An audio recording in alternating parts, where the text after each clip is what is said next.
What if the person you welcomed into your home wasn't who you thought they were? That thought didn't occur to me the day Emily knocked on my door. To me, she was just another college kid looking for a place to stay. I was a single dad with bills stacking higher than I liked to admit, and an empty room upstairs that seemed to stare at me every night like a reminder of everything I'd lost. Renting it out wasn't just practical, it was survival. I'd been alone for 5 years. My ex-wife left when our son Jacob was barely 2. One morning, she simply didn't come back. The silence she left behind became a part of the house, a weight in every room. Jacob filled some of that silence with his chatter about superheroes and dinosaurs, but after he went to bed, the loneliness pressed in like a second skin. So when Emily showed up one late August afternoon, hair pulled into a loose ponytail, a heavy suitcase dragging behind her, I didn't expect her to change anything. She stood on the porch in jeans and a faded sweatshirt, nervously twisting the strap of her bag. "Hi," she said, her voice soft, almost cautious. "I saw the listing. Is the room still available?" There was something in her tone that caught me off guard. Polite, yes, but edged with urgency, like she needed this to work out more than she was willing to admit. I led her inside, watching how her eyes swept over the living room, lingering not on the furniture but on the framed photo of Jacob on the mantel. When he bounded in moments later, toy car clutched in his small hands, Emily knelt without hesitation. "Is this your dad's house?" she asked him, smiling in a way that made her seem years younger. Jacob giggled. "It's mine too." She laughed softly, and in that moment, something in the air shifted. The decision came easily after that. She handed me a crumpled envelope of cash for the deposit, and within an hour, she was hauling her suitcase upstairs. For the first few weeks, she kept mostly to herself. I'd hear her pacing late into the night, the muffled notes of piano music drifting from her room. She cooked occasionally, simple meals that smelled faintly of garlic and rosemary. Jacob took to her instantly, pulling her into his games, asking her to read him stories at bedtime. But I noticed the details that didn't quite fit. Her clothes were plain, sometimes too plain, but her phone was the newest model on the market. She avoided any mention of her family, changing the subject with practiced ease. And once, when I mentioned the expensive black car I'd seen idling near the street, she went pale before brushing it off. I told myself not to pry.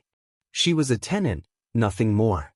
But late at night when I passed her closed door, I couldn't help but wonder, who exactly had I let into my home? At first, Emily's presence was like a breath of fresh air in a house that had grown too used to silence. She moved softly, always mindful of Jacob, always respectful of my space. For a while, it seemed like the arrangement might stay simple. Tenant and landlord, nothing more. But simplicity has a way of slipping through your fingers. It started with the small hours. I'd come home late from the shop, exhausted, only to find the kitchen lights still burning.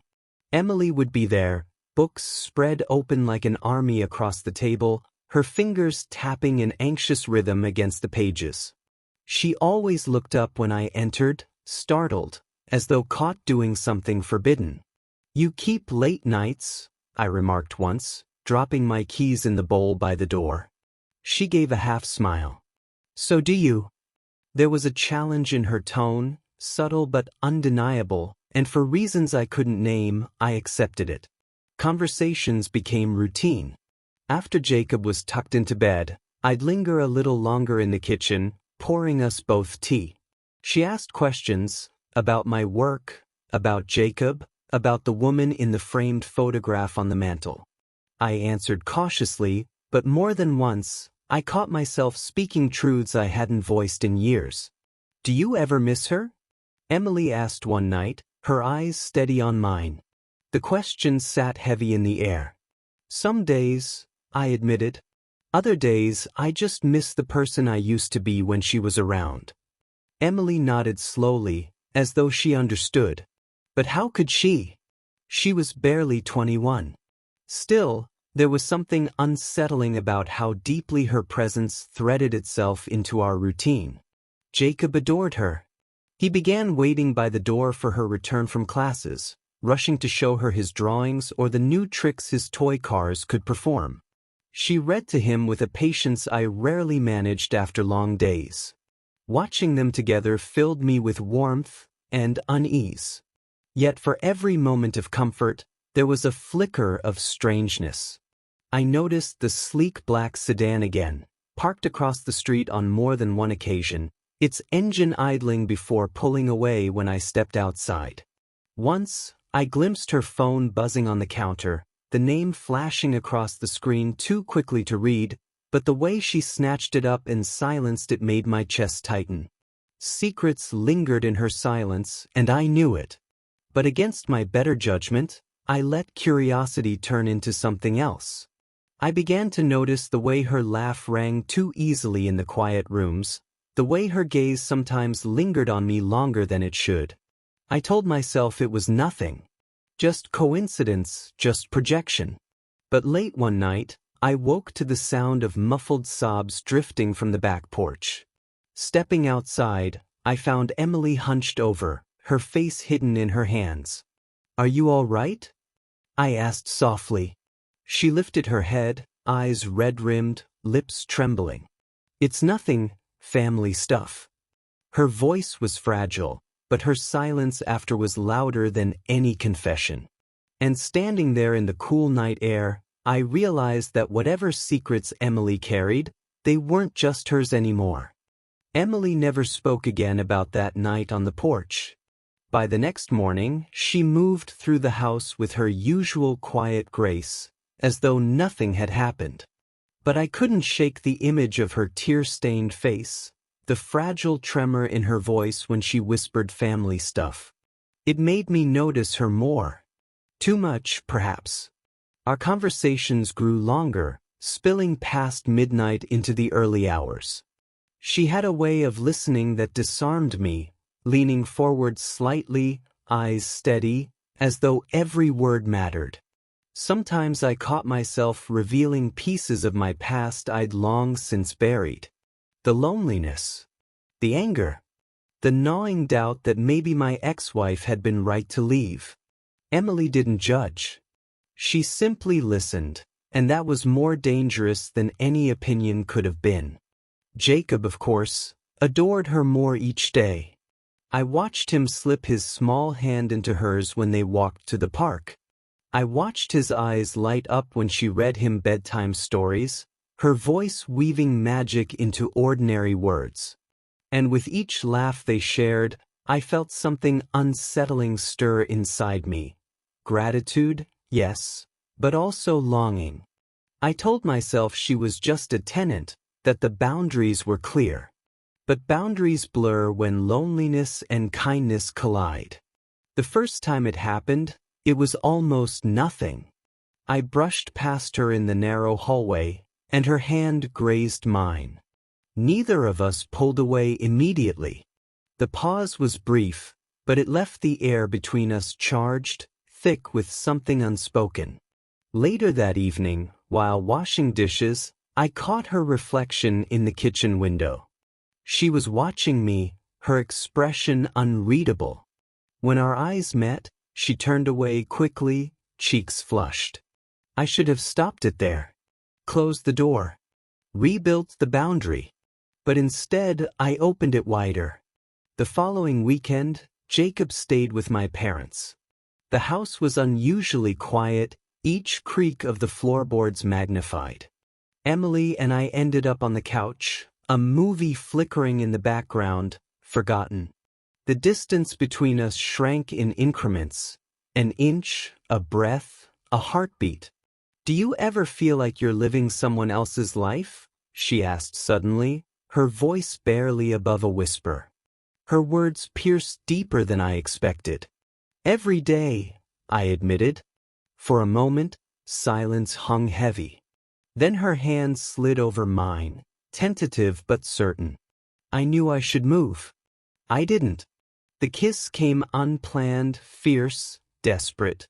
The meeting of two people who knew better, but didn't care.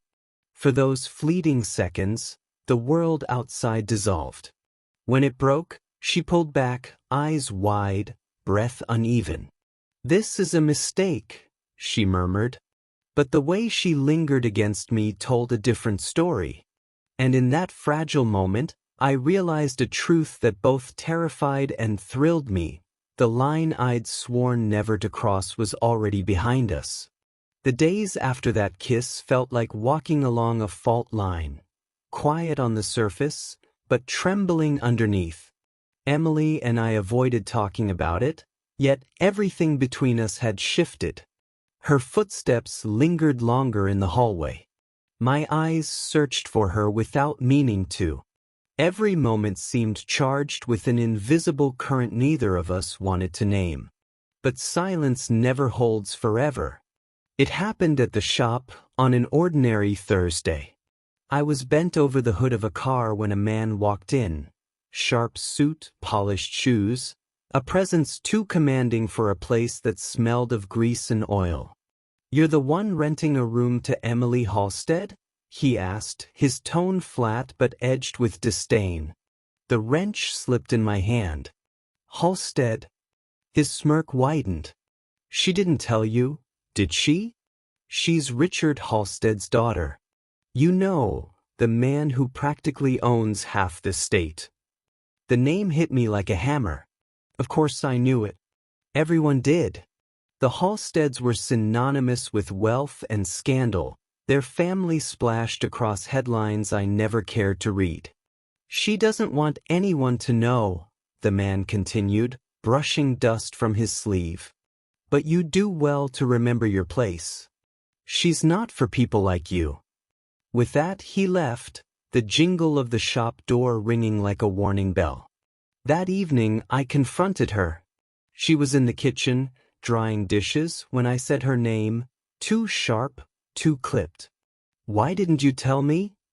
She froze, the plate trembling in her hands. "Tell you what?" "Who you are. Who your family is. That you're a Halstead." Her face drained of color. For a long moment, she said nothing, then set the plate down carefully, as though buying herself time. "Because it doesn't matter," she whispered. "That's not who I am. It matters when men in expensive suits show up at my shop to warn me away." Her eyes filled, glassy with tears. I wanted to be seen for myself, for once. Not for their money, not for their name. The pain in her voice was real, and yet it tangled with the memory of our kiss, with the weight of my own choices. "I thought you were honest with me," I said, my voice low, tight. "I was, about everything that mattered," she insisted. Then her words faltered, soft as confession. "My father, he cheats. My mother pretends not to see. That's the world I come from, one built on betrayal. I ran from it because I wanted something true." Her gaze met mine, trembling but defiant. "And with you, I thought I'd found it." The words hung between us, heavy with longing and contradiction. Because if she had run from infidelity, then what had we done? I opened my mouth to respond, but the silence answered first. And in that silence, I realized nothing in our house would ever feel simple again. Emily was gone by morning. No slammed doors, no confrontation, just absence. Her room stood hollow, the faint smell of her perfume still hanging in the air like a memory that refused to leave. On the kitchen table, a folded note waited for me. "I'm sorry. I can't stay. Please tell Jacob goodbye for me." Her handwriting was small, almost hesitant, like she couldn't bring herself to write the words. I read it 3 times, as though repetition might somehow change its meaning. But it didn't. She was gone, and with her, the fragile illusion we had built. Jacob asked about her for weeks. "When's Emily coming back?" he'd say, clutching his toy cars, eyes searching the doorway as if she might appear any second. Each time, I gave him the gentlest lie I could manage. She had to go back to school. But the truth lingered in me. Not just the secret of her name or her family, but the deeper betrayal I couldn't ignore. I had let the lines blur. I had crossed into a place I swore I never would, and the cost wasn't only mine, it was Jacob's too. Nights stretched long and restless. Sometimes I caught myself listening for her footsteps in the hall, for the low hum of her late-night music, for the laughter she had left behind. Other times, anger flared, at her secrecy, at her world barging into mine, at the reminder that I had been nothing more than a detour in her escape. Months later, I saw her again. It was by accident on a crowded street in the city. She wore a tailored coat, her hair swept neatly back, walking alongside a man I recognized from the papers, her father, Richard Halstead. Their lives looked polished, untouchable, a world away from my oil-stained hands and modest home. For a brief second, her eyes found mine. No smile, no wave, just the faintest flicker of recognition. Then she turned away, her father's arm guiding her forward into the current of the crowd. I stood frozen, 100 unsaid words pressing against my chest. But none of them mattered anymore. She had stepped back into the life she tried to escape, and I had to keep walking in mine. Now, when I think of her, it isn't with bitterness. It's with something quieter, like a scar you trace absent-mindedly, knowing it will never fully disappear. She came into my life as a stranger, carrying secrets I couldn't have imagined, and left as a reminder of how fragile the heart can be when it reaches for something forbidden. Infidelity isn't always about vows broken in marriage. Sometimes it's the betrayal of your own values, the fracture of the man you believed yourself to be. And as I tuck Jacob into bed each night, I hold on to one truth: love is as dangerous as it is necessary. And the lines we swear never to cross, those are the very ones that test who we really are.